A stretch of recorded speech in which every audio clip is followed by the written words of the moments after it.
자, 오늘은 주일입니다. 그러면서 이제 오늘은 이제 종교 개혁 주일이죠. 예.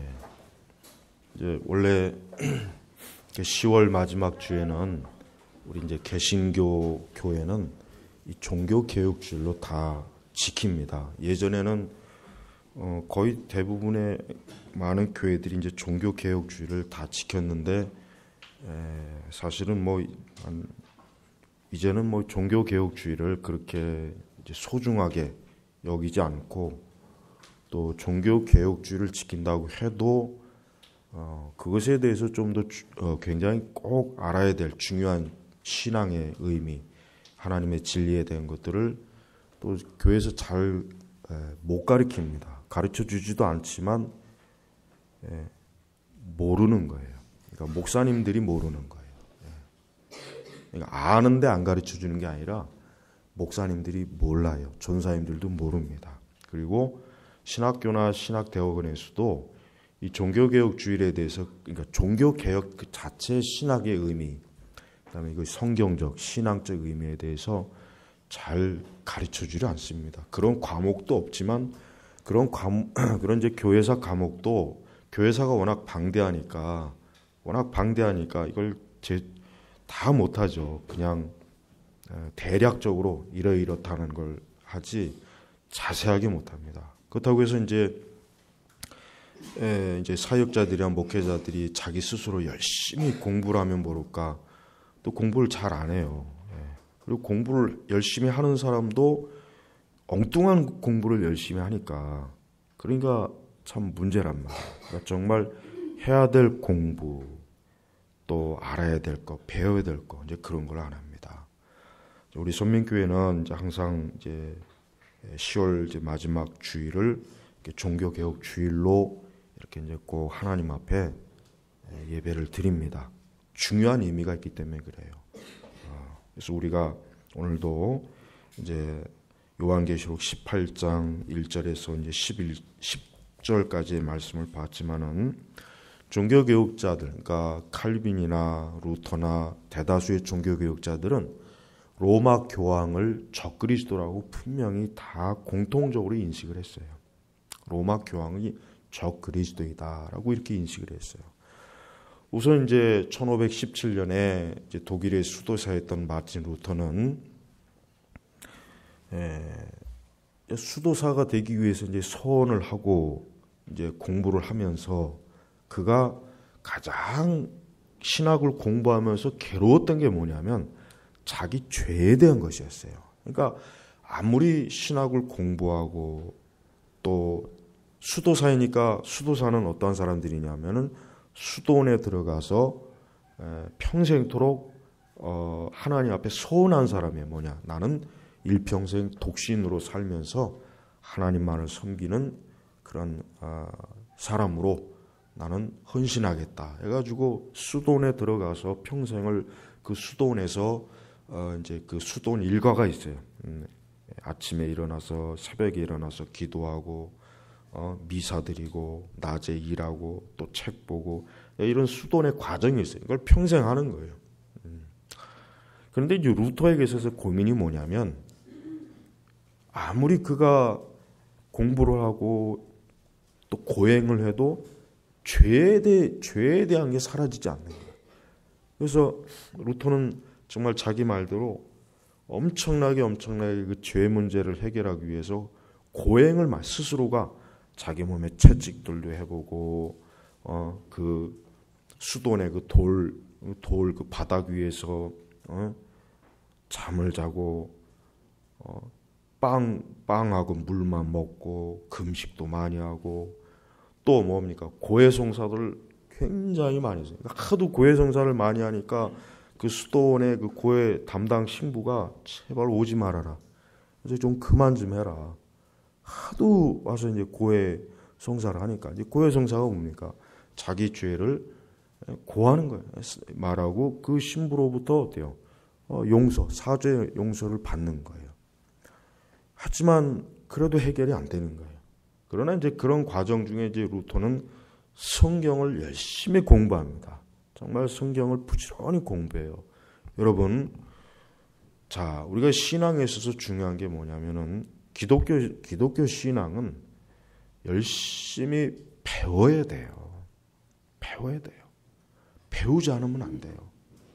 그러니까 신앙이라고 하는 게 자칫하면은 어떤 영적 또 정신적인 거니까 뭐 책을 보고 뭘 가르치고 배우는 게 그게 뭐 중요하냐? 그냥 열심히 영적인 것을 추구하니까 기도 많이 하면 되고 금식도 하고 뭔가 그런 종류로만 생각하는 사람들이 많아요. 그렇지 않습니다. 기독교 신앙이라고 하는 것은 기독교는요 다른 그 어떤 종교보다도 어떠한 종교냐면 배우고 가르치는 종교예요. 왜 그런지 아십니까? 우리 사람은 어때요? 하나님의 형상이 있어요. 하나님의 형상이 있다는 건 뭐예요? 하나님께서 우리 사람에게 지혜와 지식을 담을 수 있는 그러한 본래적인 은혜를 우리 사람에게 부여해 주신 거예요. 그러나 다른 피조물에는 여러분 개나 돼지나 소나 말이나 그들이 뭘 배우고 뭘 가르치는 거 봤습니까? 못합니다. 여러분 개나 고양이나 소가 뭐 학교를 지었습니까? 대학교를 설립했습니까? 책을 씁니까? 그런 게 없어요. 그런데 사람은 안 그래요. 사람은 하나님의 형상, 그 지혜와 명철이 있어요. 그러니까 사람은 어때요? 무언가를 보고 가르치고 배워요. 이게 본래예요. 그러니까 거짓 종교는 이 인간이 가져야 될 올바른 지혜와 지식을 어때요? 제거해버려요. 그러나 참된 종교는 뭡니까? 바른 명철과 지혜와 지식을 참된 종교는 주는 거예요. 그게 바로 뭡니까? 기독교예요. 자, 루터가 그냥 단순히 나는 수도사니까 그냥 매일 금식하고 기도만 했다면은 종교개혁자 마틴 루터는 없었을 거예요.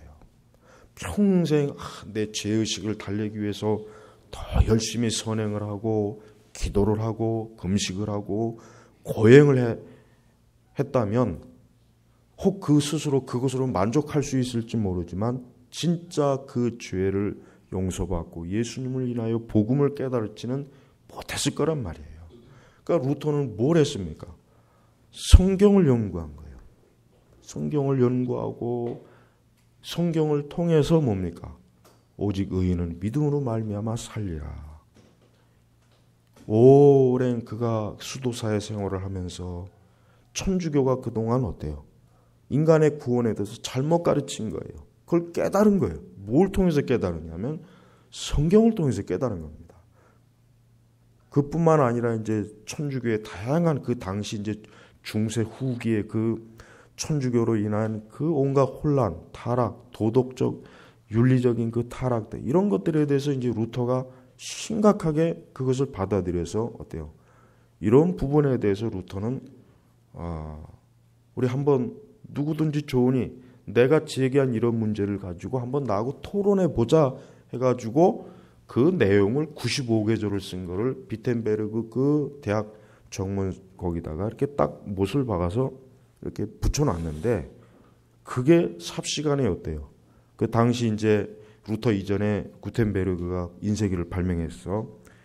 그게 전 유럽에 그냥 싹 퍼진 거예요. 그게 바로 이제 종교 개혁의 시발점이에요. 1517년 10월 31일. 그 루터의 95개조의 그 여러 조항들이 많지만 그 중에 제일 중요한 게 바로 그 뭡니까? 인간의 구원의 문제입니다. 과연 인간이 자기 의를 통해서 자기 스스로 선행을 통해서 구원받을 수 있느냐? 그 부분에 대해 루터는 아니다 이거예요. 오직 구원은 뭡니까? 그리스도의 십자가의 공로대. 인간은 거기에 뭘 보태거나 자기가 어떤 선행을 해서 자기가 어떤 노력을 해서 그래서 구원을 받는 것이 아니다. 우리에게는 교황이나 사제나 주교의 그 어떤 중보도 필요 없다. 오직 우리는 하나님의 아들 독생자 예수 그리스도의 구속의 은혜로 우리가 구원받는 것이다 라고 하는 것을 루터가 제시한 거예요. 그게 사실은 제일 중요한 거예요. 사실 95개조를 가만히 읽어보면은 그 기독교와 꼭 관련된 것뿐만 아니라 다른 것도 많아요.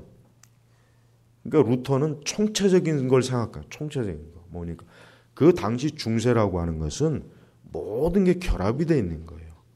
이 종교와 철학, 종교와 사회와 정치와 문화가 이 결합이 되어 있기 때문에 이 뗄래야 뗄 수가 없는 거예요. 지금은 지금 뭐 교회 누가 안 간다고 해서 뭐 잡아 죽이거나 두들겨 패는 거 아니잖아요. 그러나 중세 시대는 성당에 안 가면 큰일 납니다. 중세 시대는 성당에 안 가면 난리 나요. 왕들이나 이 귀족들도 이 천주교를 거부하게 되면 굉장히 정치 못해요. 그러니까 이 중세 시대는 이 천주교가 이 교황권이 모든 것에 속속들이 다 어때요? 영향을 주는 그러한 사회이기 때문에, 그러한 시대이기 때문에 루터는 구원의 문제뿐만 아니라 다른 여러 가지들도 다 끄집어내갖고 그 95개제 다 거기다 이제 적어놓은 거예요. 자, 여러분 보세요. 기독교라고 하는 것은 그렇습니다. 우리의 신앙과 우리의 구원이 만약에 그리스도로 인하여 이루어지지 않는다면 우리의 신앙, 우리의 구원이라고 하는 것은 아무 근거가 없는 거예요. 아무 발판이 없는 것입니다. 루터는 자기가 수도사 생활하면서 가장 심각하게 여겼던 이 죄, 도대체 어떻게 의로우신 하나님께서 인간의 죄를 용서하실 수 있는가 문제. 근데 루터는 뭡니까? 바로 자기의 그 모든 죄가 우리에게 있어서 아무 공로도 없이 우리의 의나 선이나 우리의 자랑 그 어떤 것도 없이 뭐예요? 그리스도께서 다 가져가셨구나 하는 걸 깨달은 거예요. 그리스도께서 다 가져가시고 나는 거저 구원을 얻는 거예요. 여러분, 이제 교회 안에서도 그렇습니다. 자기의 구원에 대해서 고민하고 염려하는 분들이 있어요. 그런데 이분들이 이제 가장 고질적인 게 뭐냐면 그거예요. 여전히 내 구원을 위해서 내가 무언가를 해야 되지 않느냐, 보태야 되지 않느냐, 내가 무언가를 느껴야 되지 않느냐, 체험해야 되지 않는가, 자꾸 전적으로 그리스도를 바라보는 것 말고 거기에 뭔가 작음이라도 눈꼽만큼이라도 뭔가 좀 보태야 되는 거 아닌가. 그러니까 한마디로 얘기하면 예수님의 구속에 예수님이 나를 위해서 십자가에서 죽으셨다는 걸 안 믿는 거예요. 그게 사실 문제인데 자꾸 자기의 구원의 문제에 대해서 고민하고 염려해요. 어떻게 하면 구원받을 수 있습니까? 난 구원받지 못한 것 같아요. 난 여전히 예수님 믿지 않는 것 같아요. 않는 것 같아요가 아니라 안 믿는 거예요. 안 믿는 거예요, 그거. 그런 사람에게 뭘 얘기해줘요? 예수 그리스도가 너를 위해서 너의 죄를 이미 너의 죄를 가져가서 십자가에서 이미 처리했다. 이걸 믿는 게 바로 구원이다. 근데 그게 이제 어려운 거예요. 바로 그러한 믿음을 이제 성령께서 주셔야 되죠. 그렇죠. 성령께서 주셔야 돼요. 그렇죠. 자, 그러나 문제는 여전히 이 구원의 문제 갖고 고민하고 염려하는 사람들이 가장 고질적인 건 뭐냐면 자기 자신이 기꺼이 그리스도에게 자기 자신을 어때요? 내맡기려고 하지 않는 거예요. 기꺼이. 그겁니다. 그게 가장 문제예요. 바로 루터가 그랬어요. 루터가 자기의 구원에 대해서 기꺼이 예수님에게 전폭적으로 내맡기지 못한 거예요. 그러면서 여전히 뭡니까? 그 중세시대 그 신앙이 뭐냐? 고행신앙입니다. 고행신앙. 그 당시 천주교 신자들은 지금도 마찬가지지만은 그때는 더 미신적이었죠. 그러니까 뭔가 내 구원을 위해서 하여튼 내가 무언가를 하고 보태고 노력하고 어떤 고행을 하고 이런 게 아주 머리끝부터 발끝까지 차 있는 거예요. 예수님께서 너를 위해서 십자가에 달리셨다, 죽으셨다. 너는 아무 공로나 행위가 필요 없다라고 하는 것을 중세시대 사람들은 들어본 일이 없어요.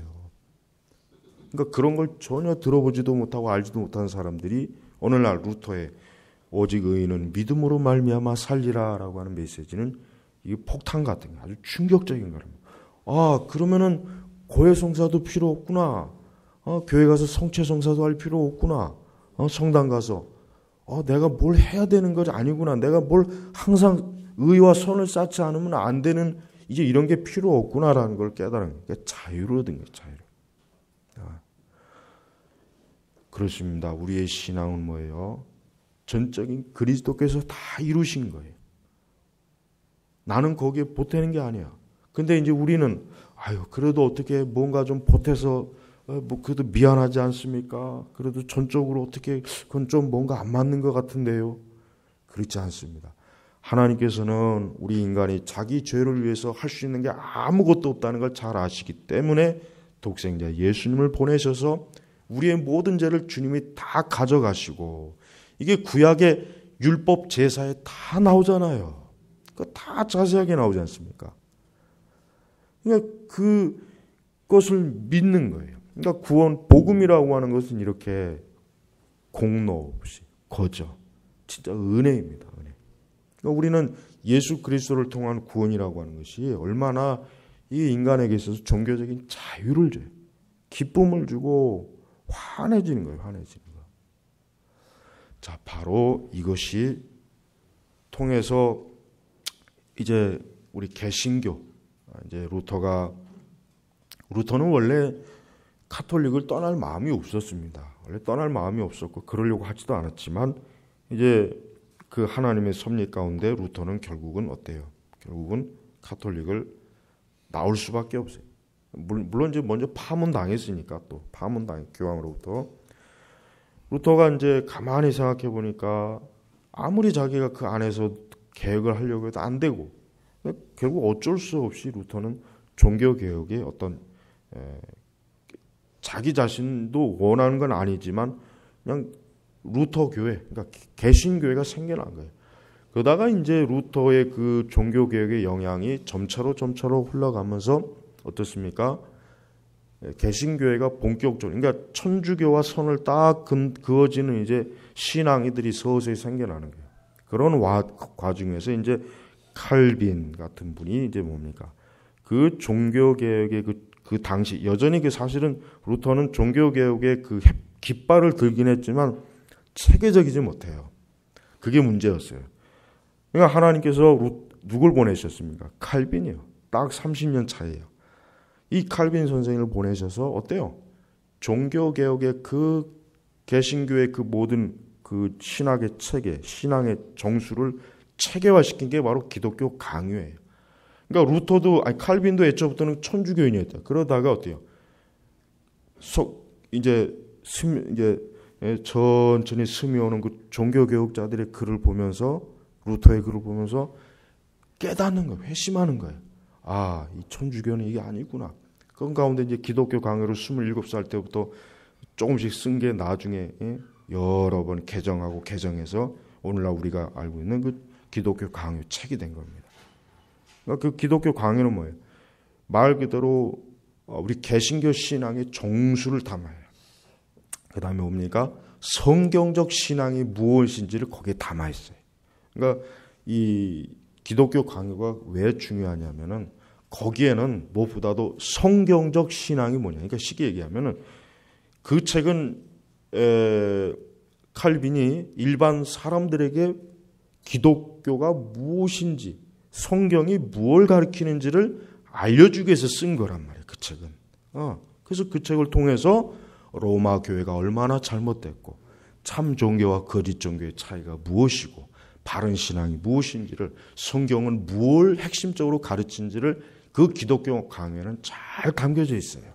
그러니까 기독교 강요를 읽는 게 그래서 중요한 거예요. 근데 안타깝지만은 오늘날 사람들은 기독교 강요를 못 읽습니다. 지금 교회 안에 신자들은 기독교 강요를 못 읽어. 왜냐?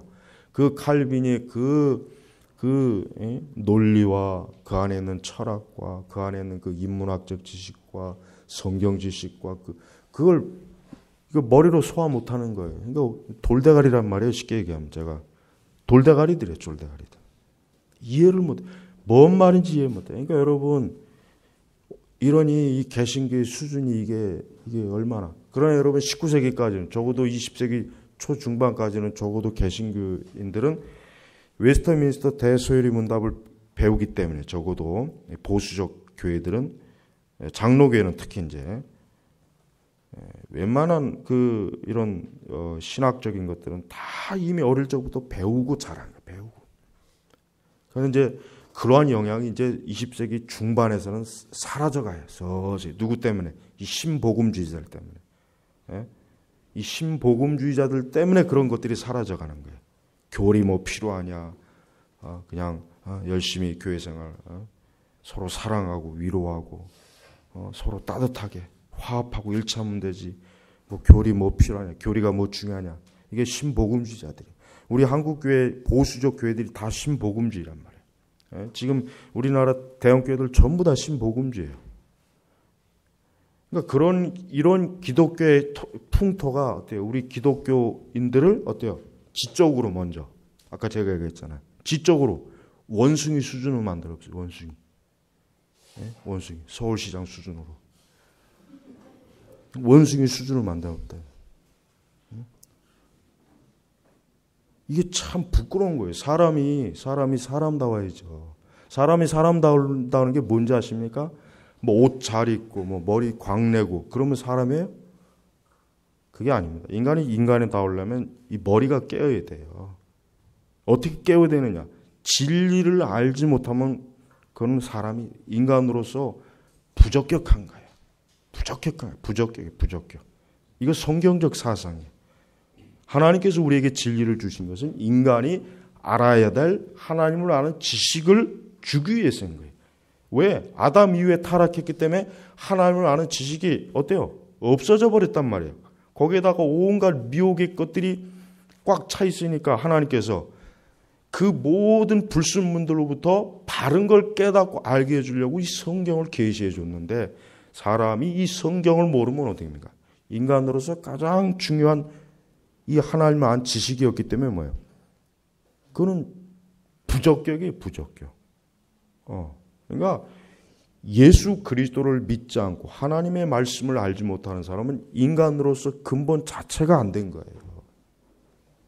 불신앙의 상태가 그래서 심각한 거예요. 그 다음에 더 두 번째 심각한 거는 이렇게 교회 안에 있지만 진리를 제대로 모르는 게 더 그것도 심각해요. 동일하게 심각해요. 근데 지금의 교회들이 뭡니까? 이런 것을 전혀 모릅니다. 전혀 몰라요. 천주교에 있는 교인들이나 지금 개신교의 교인들이나 솔직한 얘기로 성경을 뭘 하겠습니까? 제대로 몰라요. 둘 다 똑같아요. 다를 바가 없어요. 지금 우리 개신교회는 이 개신교 내부가 지금 얼마나 엉망진창이고 뒤죽박죽인지를 알아야 돼요. 체계적인 이 신앙의 진리가 가르쳐지지 않은 상태에서는 이게 뭐예요? 개판이 되는 거예요. 오합지졸이 되는 거예요. 군대가 오합지졸이면 어떻게 됩니까? 전쟁에 나가서 다 죽습니다. 다 죽어. 그 손자병법에 보면 굉장히 중요한 얘기가 나와요. 뭐가 나오냐면은 손자가 오늘 왕에게 군대 훈련시키는 거를 보여주는 거예요. 근데 누굴 훈련시키냐면 왕의 후궁들. 손자가 이 다리가 그때 잘리고 이 몸이 이게 불안전했거든. 아주 초라해. 근데 이제 손자가 이제 궁녀들, 여자들, 왕의 여자들을 훈련시키는 거예요. 손자가 집합해라, 줄 서라. 그러니까 궁녀들이 뭐 알겠어요? 시시를 웃고 저 병신이 저 뭐라는 거예요, 저게. 그러니까 손자가 어떻게 합니까? 궁녀, 왕이 아끼는 세 궁녀들이 하나 나오라 그래요. 목을 확 쳐버려요. 그러니까 군기가 바짝 드는 거예요. 그래서 후궁들이 그냥 하루아침에 아주 정신이 이 군기가 충만한 왕이 그걸 보고 그냥 깜짝 놀라는 거예요. 그러니까 군대는 이 군기가 엄정해야 된다는 게 있어요. 군기. 그러니까 이 군인 정신은 보통 미친 정신이라 그러거든요. 군대 있을 때 그런 얘기를 많이. 군인 정신이 뭐냐? 정신 나간 정신입니다. 군인들은 진짜 말 그대로 사기가 있어야 돼요. 사기가 엄격하게. 근데 그게 풀어지면 어떻게 됩니까? 그럼 사고 나요. 사고 나고 전쟁 나면 다 죽습니다. 여러분 미군들 보세요. 미군들 겉으로는 걔네들 굉장히 막 자유스럽지만은 훈련할 때는 엄격하대요. 걔들은. 물론 걔들이 물론 이제 의무 군대가 아니라 이제 직업군이니까 물론 그런 것도 있겠지만은 훈련할 때는 엄청나게 강하게 한답니다. 우리나라는 훈련도 엉망이고 평소에도 엉망이고 진짜 우리나라 군대 큰일 났어요 진짜. 여러분 우리 기독교인이라고 하는 사람들이 우리 개신교도들이 이렇게 멍청하고 흐리멍텅하고 성경도 모르고 천주교인하고 자기하고 같은 동급으로 알고 있고 이러니 마귀가 얼마나 이 교회를 완전히 지금 그냥 아주 완전히 똥통으로 만들었어요. 똥통. 굉장히 여러분 심각합니다. 이게 보통 심각한 게 아니에요. 저는 어제 이사하면서 그 앞에 그 천주교가 있어요. 크고 그냥 크게 들락달락달락하고 그걸 보니까 참 너무 착잡한 거예요. 너무 착잡한 거예요. 저 사람들이 뭘 알아서 저기 저렇게 들락달락할까. 근데 좀 늙은 할아버지 할머니가 왔다 갔다 하면 괜찮은데 그러면 좀 위로가 되는데 전부 다 새파란 젊은 사람들이에요. 그러니까 이게 앞으로 장래가 이게 어떻게 될 거냐. 어떻게 될 거냐. 어린아이들도 들락달락거리고 이게 지금 이게 왜 그러냐 이게 왜. 우리나라 이 개신교회가 이게 이 교회 연합 운동 때문에 다 망해버렸어요.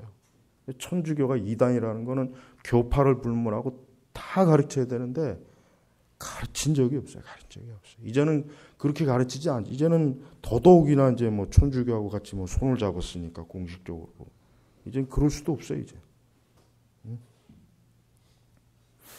여러분 오늘 말씀이 오늘 말씀 서론 겨우 했는데 큰일이네. 보세요. 이게 지금 여러분 이제 바벨론의 멸망이라고 이제 표제가 붙였잖아요. 그렇습니다. 그 계시록 18장 전체 내용이 뭐냐면 바벨론의 멸망이에요. 근데 이 바벨론이라는 게 이제 뭘 알아야 돼요.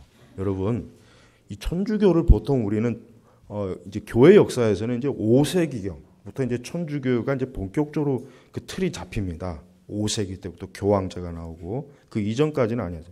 그냥 우리가 알아야 될 게 뭐냐면 지금 천주교의 저런 종교적 체제나 저들이 가르치는 거나 저들의 그 관습이나 이런 것들은 전부 이미 고대 이미 어때부터 우리가 알 수 없는 그 역사 그러니까 아담 이후부터 아주 그 먼 그 고대 역사부터 있었던 온갖 귀신 숭배 이 사단 마귀 숭배 이런 것들이 명맥을 이어오다가 천주교가 천주교를 통해서 본격적으로 체계가 더 확 잡힌 거예요. 그러니까 애굽이나 아수르나 이런 게 여러분 그 고대 중동 지역에 보면은 그 주 2000년 이전에 그 수천 년 동안 얼마나 많은 우상 숭배, 귀신 숭배, 그 말도 못하는 그 종교가 있어요. 그 종교들이 계속 명맥을 이어오는 거예요. 명맥. 그러다가 이제 천주교가 5세기 정도에 천주교가 확실히 초기에는 로마에 있는 교회는 우리가 로마서가 있잖아요. 이 로마서가 왜 썼습니까? 바울이 로마 교회 주려고 쓴 거예요. 그러니까 초기에 그 적어도 3세기나 4세기까지는 로마 교회가 정상적인 교회였어요. 정상 그래도 그러나 이제 4세기 중반 후 5세기로 넘어가면서 이제 서서히 본세기 어떤 무리 그 이제 콘스탄틴 황제 때문에 그렇지만은 이교도들이 로마 교회를 확 휘어잡은 거예요. 주도권을. 그러니까 참된 성도들이 다 쫓겨난 거예요. 그래가지고 로마 교회를 이 이교도들이 그러니까 그 고대 그 귀신 숭배, 마귀 숭배하던 이교도들이 로마 교회에 들어와가지고 고위 성직자가 되고 그들이 주 구성원이 된 뒤부터 어떻습니까? 이 카톨릭이 확 변질이 돼버린 거예요. 그러니까 우리가 지금 알고 있는 저 카톨릭은 고대 애굽의 종교예요. 고대 아수르, 고대 이 오래전부터 뿌리내라. 이 마귀가 예수 그리스도를 대적하기 위해서 오랜 동안 가지고 있었던 체계를 그대로 가지고 있는 거란 말이에요. 근데 여러분 마귀가 얼마나 탁월한지, 얼마나 이 머리가 좋은지 기독교와 흡사한 체계로 이 애굽의 종교, 이 바빌론의 종교를 확 잡아 만들으니까 사람들이 어때? 혼동을 하는 거예요. 혼동을 하는 거란 말이에요. 응? 여러분 지금 이 성경에서 계속 나오지만은 무너졌다, 무너졌다. 큰 바벨론이요. 이 성은 악령들의 처소와 온갖 더러운 영의 소굴과 더럽고 혐오스러운 온갖 새들의 소굴이 되었다. 이건 천주교에 정확하게 어때요? 적용이 되는 말씀이에요. 정확하게. 그러나 이제 이 바벨론이라고 하는 것은 좀 더 포괄적일 수 있어요. 예, 이 세상 자체가 바벨론입니다. 그러니까 이 세상 자체가 바벨론이에요. 아주 포괄적으로 일단은. 그러나 좀 더 구체적으로 넘어가면은 이 말씀에 정확하게 일치된 그런 종교를 딱 하나 뽑으라 그러면 천주교입니다. 물론 다른 이방 종교도 다 이 바벨론에 다 들어가요. 다 들어가는데 좀 더 이 말씀을 더 구체적으로 만약에 이 말씀을 적용해 본다면 천주교가 정확하게 일치해요. 응? 여러분 이 바벨론이 멸망하는 원인이 지금 말씀에 딱 추려갖고 핵심이 뭐냐면 세 가지예요. 첫째 우상 숭배, 두 번째 뭔지 압니까? 물질과 부를 숭배하는 죄.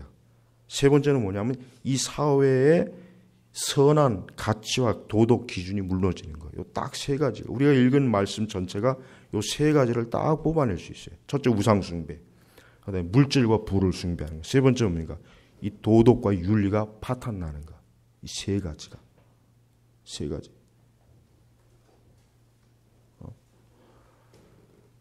그러니까 이런 것들이 결국 뭡니까? 하나님께서 마지막 때 멸망, 무너뜨리는 거, 멸망. 그래서 그러니까 무너졌다, 무너졌다. 큰 바벨론이요. 그러니까 이 말씀이 결국은 뭐니까 이 세상이 앞으로 장차 무너지는 거예요. 이 세상에 바벨론에 속한 모든 것들은 다 무너지고 다 망하는 거예요. 여러분 우리가 종교개혁의 의미를 단순히 옛날에 루터가 그랬대, 옛날에 종교개혁이 있었대, 그게 아닙니다. 지금은 새로운 의미로 우리가 종교개혁을 바라봐야 돼요. 뭐냐면 지금은 이제 개신교 자체가 이제 무너졌어요. 루터의 종교개혁이 어떻게 됐냐면 물거품이 돼버렸다는 얘기예요. 쉽게 얘기하면 물거품이 돼. 물거품. 루터가 만약에 지금 와서 보면은 아마 기가 막힐 거예요. 그 사이에 무슨 일이 있었기에 도대체 개신교가 이렇게 또한 심지어 자기 그 이름을 건 루터교담 제일 먼저 천주교하고 손을 잡았잖아요. 도대체 그 사이에 무슨 일이 있었길래 그 사이 500년 동안 무슨 일이 있었길래 그거를 알려면은 그 신약 교회사가 따로 있어요. 그 책을 그 교회사를 봐야 돼. 그 교회사. 근데 그 책을 또 추천하기가 어려워. 또 이단이라고 찍힌 데서 출판이 나가지고. 그래서 사실은 좋은 책인데 그건 이단이 아닌데 거기는. 여러분 이 신약 교회사를 딱 보면은 우리가 볼 때 지금 일반 교회사가 부족한 게 많은데 뭐가 부족하냐면 이 종교개혁사 관점에서 이 교회사를 싹 풀어내야 되는데 그게 없어요. 그 책이 거의 없어요. 딱 한 권 나온 게 이제 저쪽에서 나온 거예요. 그러니까 종교개혁사 관점의 교회사를 봐야 사실 우리 신학생이나 목회자들이 이게 지금 왜 이렇게 큰 그 사이에 무슨 일이 있었길래 이렇게 됐는가를 다 알 수 있단 말이에요. 여러분 마귀가 쉽게 이제 루터가 종교개혁 했으니까 이제 개신교는 그냥 내버려 두자, 이제 뭐 손 놓자. 마귀가 그럴 것 같습니까? 천만에요. 저것들 다시 어때요? 다시 자기의 품으로, 자기의 사슬에 매이려고 부단하게 얼마나 갖은 수를 다 썼는지. 그게 결국은 성공했어요. 지금 결국은 성공했어요. 지금 결국. 물론 궁극적으로 마귀는 망해요. 그러나 그 중간까지 현재까지는 마귀는 성공했어요. 마귀는 지금 이 온 세상 자체를 지금 바벨론화하는데 거의 성공을 했어요. 그나마 루터의 종교개혁으로 인해서 참된 하나님의 교회가 그냥 이 부분적으로 남아 있었는데 이제 이것마저도 이제는 어때요? 싹 거의 다 점령이 된 거예요. 점령이. 이젠 정말 부스러기밖에 없는 거예요. 남은 자. 정말 부스러기밖에 없는 거예요. 여러분, 오늘날에도 우리가 종교개혁의 의미를 파악하려면은 교회가 타락했고 비성경적인 신앙, 거짓 교리, 거짓 교사들, 이게 여전히 우리 이 개신교 안에 이 문제들이죠. 문제들. 또 사이비 이단은 또 얼마나 많습니까? 사이비 이단은 또 얼마나 많아요. 얼마나 많아요. 그다음에 거짓 복음. 그러니까 이제는 우리가 이제 종교개혁이라고 하는 관점에서 어떻게 바라봐야 되냐면은 루터와 칼빈이나 이런 쯔빙글이나 이런 종교개혁자들의 신학을 고스란히 받으면서 뭐냐면은 우리 시대에 지금 이 종교개혁의 문제를 어떻게 해결해야 될까를 그걸 또 추가해야 돼요. 그 관점에서 교회를 바라봐야 돼요. 그러니까 단순히 과거의 관점으로 보면 큰일 나요. 왜냐하면 그런 식으로 하면은 그건 옛날에 있었던 일이야. 지금은 안 그래. 이런 식으로 되거든. 그러나 여전히 지금도 교회가 개혁이 되지 않으면 안 된다고 하는 것들을 인식해야 된단 말이에요. 그런 문제들을 인식해야 그래야 제대로 알아듣는 거예요. 모르던 사람들도 알아듣고 이게 지금도 이 참된 신앙에 대한 개혁이 있어야 되는구나 하는 걸 깨닫고 뭐예요? 참된 교회를 세우려고 애를 쓰고 참된 신앙을 가지려고 바르게 힘쓰는 거란 말이에요. 그러니까 우리 개신교는 지금 뭡니까? 정통신앙의 상실과 무지. 정통신앙의 상실과 무지예요. 무지. 이 두 가지입니다. 그러니까 우리가 이런 정통신앙의 그 유산을 잘 받았어야 되는데 아까 얘기한 것처럼 20세기 중반 이후로 이게 끊어진 거예요. 맥이. 이 신복음주의자들 때문에, 이 빌리그레함 같은 놈 때문에, 그 빌리그레함 추종하는 인간들 때문에. 우리 한국의 이 신복음주의자들 하는 짓들 보세요. 한국의 유명하다는 목사들 다 신복음주의자들이에요. 그놈들 그 목사 아니에요. 그것들. 그게 무슨 목사입니까? 그것들이. 그건 다 종교 사업가예요. 걔들. 저기 오 씨도 그렇고, 저기 있는 저기 김 씨도 그렇고, 저 여의도에 있는 저 조 씨 할아버지도 그렇고, 그 후임자도, 그 전부 다 종교 사업가들입니다. 그러니까 개신교는 제가 만약에 천주교 사제라면 전 개신교 비판할 것 더 많아요. 저는. 제가 만약에 천주교 사제였다면은 개신교 비판할 거요. 얼마나 아주 더 뿌리 깊게 끌어낼 수 있어. 더. 전부 다 이거 다 사기꾼들이에요. 전부 다 영혼들을 가지고 사업하는 종교 사기꾼들이지 절대로 저거 하나님의 종 아닙니다. 절대 하나님의 종 아니에요. 그걸 정직하게 우리가 얘기해야 돼요. 정직하게. 예? 그러니까 죽은 이단, 그러니까 더 교활한 이단들이에요. 예? 얼굴에 여러분 한번 사기꾼도 두 종류가 있잖아요. 진짜 얼굴이 나 사기꾼입니다라고 정말 사기꾼 같은 얼굴하고 진짜 정말 천사같이 신사적이고 정말 근데 그 사람이 더 사기꾼이에요. 사실 더 고도의 사기꾼. 사기꾼 계급을 보면은 가장 낮은 사기꾼인 나는 사기꾼입니다라고 얼굴에 진짜 씌여 있어요. 누가 봐도 사기꾼이에요. 근데 가장 고단수의 사기꾼은 절대 사기칠 사람으로 안 보여. 정말 이 사람은 가장 고단수의 사기꾼. 우리 한국교회는 이 가장 고단수의 사기꾼들이 지금 우리 한국교회 지금 그 이름을 떨치는 인간들이에요. 전부 다. 전부 다라고 제가 얘기하면 여러분들 중에는 그건 너무 과장된 거 아닌가라고 할 수가 있지만은 그러나 절대 과장된 건 아닙니다. 저는 과장됐다고 생각 안 해요. 우리의 이 종교의 현실, 우리의 신앙의 현실은 여러분 지금 심각합니다. 우리는 이 종교개혁을 기쁜 마음으로 우리가 이렇게 하기가 어려워요. 왜? 다 폐허가 됐거든. 종교개혁을 통해서 우리 개신교회가 건실하게, 교리적으로 건실하고, 신학적으로 건실하고, 신앙적으로도 건실하면 진짜 축제가 되겠지만 다 무너졌어요. 다 그 좋은 유산들 다 잃어버리고 폐허가 돼버려. 폐허가 돼버려. 그러니까 오늘 정말 이 종교개혁을 맞이하지만 이렇게 기쁜 마음이라기보단 어쩌다가 이렇게 됐나. 어쩌다가 이렇게 됐나. 이런 탄식만, 이런 탄식. 어쩌다가 도대체 이렇게 됐을까? 이게 참 정말 앞이 캄캄하다 하는 생각이 들어요. 물론 우리는 하나님은 살아계세요. 하나님은 살아계시기 때문에 4절에 보면 이런 말씀 나와요. 이거 자세하게 해야 되는데 오늘 너무 서론만 하다가 끝나네요. 거기 보면은 나의 백성아 너희는 거기에서 나오라. 나의 백성아. 여기 나의 백성이 누굽니까?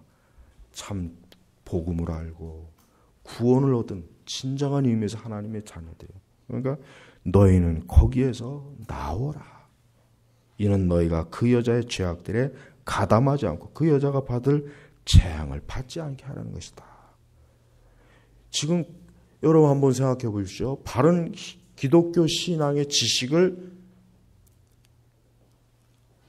일반 신자들이 지금 알고 있다면 지금 이 거짓 음녀의 교회 또 거짓 교회들 안에 있는 신자들이 거기에 있겠습니까? 아, 이것은 안 되겠구나. 이거 빨리 나와야지. 내가 이것은 있으면 죽겠구나. 망하겠구나. 그럴 거란 말이에요. 그러나 뭡니까? 무지해요. 몰라요. 그냥 앉아서 고스란히 그 재앙과 형벌, 징벌을 당하는 거란 말이에요. 그러니까 우리의 신앙과 이 신앙의 무지라고 하는 게 얼마나 중요한지를 알아야 돼요. 그러니까 제가 여러분들에게 항상 자꾸 가르치고 여러분들이 배워야 한다는 걸 강조하는 이유가 모르면 망하는 거예요. 모르면 망하는 겁니다. 모르면 멸망하는 거예요.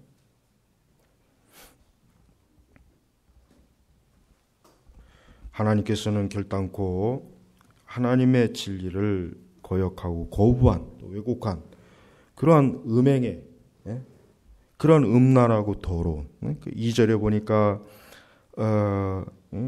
그 여자와 더불어 음행하였으며 여기서 성경에서 말하는 음행이라고 하는 것은 육체적 음행은 두 번째고 첫 번째는 뭡니까? 신앙적 음행, 영적 음행이에요. 우상숭배 이거 무조건 음행입니다. 이거는 여러분 선지서 읽어보면 금방 알죠. 우상숭배는 무조건 음행이에요. 무조건 아주. 선지서에 보면 얼마나 하나님께서 그 이스라엘의 우상숭배를 그 음행을 얼마나 노골적으로 그 책망했는지. 그래서 옛날에 서양에서는 그 청소년 이전에는 구약 성경의 일부를 못 읽게 했어요. 하도 그 표현이 너무 그냥 너무 노골적이니까 성경을 못 읽겠다고 일부. 근데 하나님께서는 사람들에게 진리를 알기 위해서는 그냥 있는 그대로 다 얘기하는 거예요. 오죽하면 두 다리를 벌려서 네가 음행을 하느냐 이런 식으로 표현했어요. 이스라엘이 우상 숭배하는 거예요. 그러니까 여러분 하나님 눈에 이 가증한 것들, 하나님 보실 때 가증하고 불결하고 더러운 것들이 우리의 종교 안으로, 우리의 신앙 안으로 들어오지 못하게 해야 돼요. 그걸 들어오지 못하게 우리도 역시 그런 거 손을 잡으면 안 된단 말이에요. 근데 이러한 철저함이 없어요. 이렇게 철저하게 강조하면은 꼴통 보수다, 근본주의다, 사랑이 없다. 그게 뭐 중요하냐. 이런 정신을 지금 일반 신자들이 다 가지고 있으니까 얘기를 해도 이거 안 먹힌단 말이에요. 여러분, 하나님은 이 모든 것에 대해서 하나님께서 반드시 뭡니까? 그 10절에 보니까 그들이 그 여자의 고통을 무서워하여 멀리 있어서 말하기를 화로다 화로다 큰 성 견고한 바벨론이요. 이 큰 성 견고한이라고 했죠. 큰 성 견고한. 그러니까 뭡니까? 우리가 이제 마지막 때 가면 갈수록 이 적그리스도의 세력들, 이 음행의 세력들, 이 거짓 종교의 세력들은 가면 갈수록 커지는 거예요. 가면 갈수록 커지는 거예요. 가면 갈수록. 그러니까 진짜 이 말씀 그대로 우리가 볼 때도 점점 더 커져요. 그죠? 우리나라에서도 천주교가 점점 커지죠. 미국은 이미 오래전에 이미 천주교 국가가 됐죠. 이미 남미도 마찬가지고. 점점 이게 도저히 무너지지 않아요. 그러나 누가 무너뜨립니까? 하나님께서 무너뜨린 거예요. 그러니까 우리가 이걸 알고 있어야 돼요. 점점 주의 오실 때가 되면 될수록 이 견고한, 그러니까 바벨론이라고 하는 이 세력들은 더 견고하고, 그러면서도 뭡니까? 큰 성. 그러니까 전 세계적이라는 거예요. 전 세계적. 그러니까 우리가 이걸 똑똑히 알고 있어야 돼요. 그러니까 이 악의 세력들은, 영적으로 이 바벨론 세력들은 큰 성, 전 세계적으로 광범위하게 커지고 절대 무너지지 않을 체계를 딱 잡고 있는 거예요. 근데 하나님께서 어떻게 합니까? 한 시간에 너의 심판이니까 일시에 폭삭 주저앉는 거예요. 여러분 고층 건물 폭파할 때라는 거 보셨죠? 한번 발사 버튼 딱 누르면 한순간에 주르르. 이 앞으로 이 거대한 바벨론을 하나님께서 그렇게 아주 없애버린다는 거예요. 그때까지 하나님께서 내버려 두는 거예요. 크도록, 견고하도록. 그걸 내버려, 하나님께서 그때까지 그냥 내버려 둬요. 그리고 마지막에 그냥 한번 확 짓밟아버립니다. 그러니까 우리는 악의 세력이 크거나 견고하다고 해서 두려워하지도 말고 무서워하지도 말고, 그건 왜? 하나님 말씀대로 지금 대가고 있다는 증거니까. 그리고 하나님은 이미 끝을 보여줬어요. 그러니까 우리가 참 성경을 보면 위로가 되는 게 뭐냐면, 결국은 결론은 뭐냐면 적그리 세력들은 멸망한다는 거, 무너진다는 거. 결론은 딱 나와 있어요. 그러니까 아무리 뭐 지금 이래도 저 세력들은 멸망하는구나 알아야 돼. 무엇보다도 우리의 신앙을 잘 지켜야 됩니다.